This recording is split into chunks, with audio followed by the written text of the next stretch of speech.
Chapter 4 The White Torch. A month of Nisan had nearly passed. I continued to visit the home of Faris Effendi and to meet Selma in that beautiful garden, gazing upon her beauty, marveling at her intelligence, and hearing the stillness of sorrow. I felt an invisible hand drawing me to her. Every visit gave me a new meaning to her beauty and a new insight into her sweet spirit, until she became a book whose pages I could understand and whose praises I could sing, but which I could never finish reading.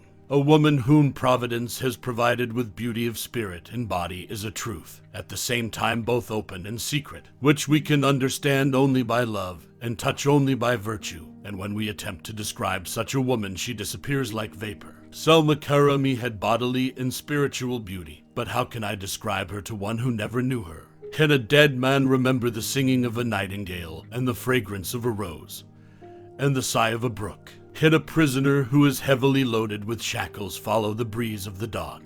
Is not silence more painful than death? Does pride prevent me from describing Selma in plain words, since I cannot draw her truthfully with luminous colors? A hungry man in a desert will not refuse to eat dry bread if heaven does not shower him with manna and quails. In her white silk dress, Selma was slender as a ray of moonlight coming through the window. She walked gracefully and rhythmically. Her voice was low and sweet. Words fell from her lips like drops of dew falling from the petals of flowers when they are disturbed by the wind. But Selma's face, no words can describe its expression, reflecting first great internal suffering, then heavenly exultation. The beauty of Selma's face was not classic. It was like a dream of revelation which cannot be measured or bound or copied by the brush of a painter or the chisel of a sculptor. Selma's beauty was not in her golden hair, but in the virtue of purity which surrounded it, not in her large eyes, but in the light which emanated from them, not in her red lips, but in the sweetness of her words, not in her ivory neck, but in its slight bow to the front. Nor was it in her perfect figure, but in the nobility of her spirit, burning like a white torch between earth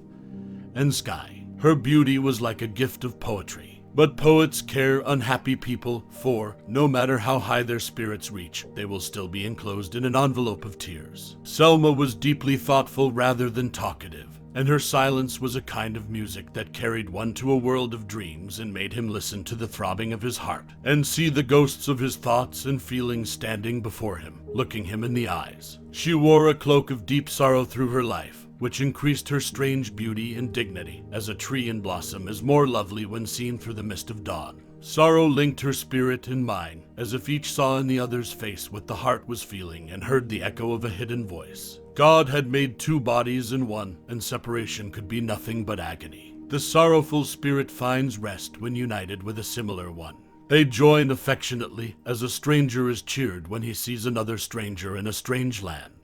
Hearts that are united through the medium of sorrow will not be separated by the glory of happiness. Love that is cleansed by tears will remain externally pure and beautiful.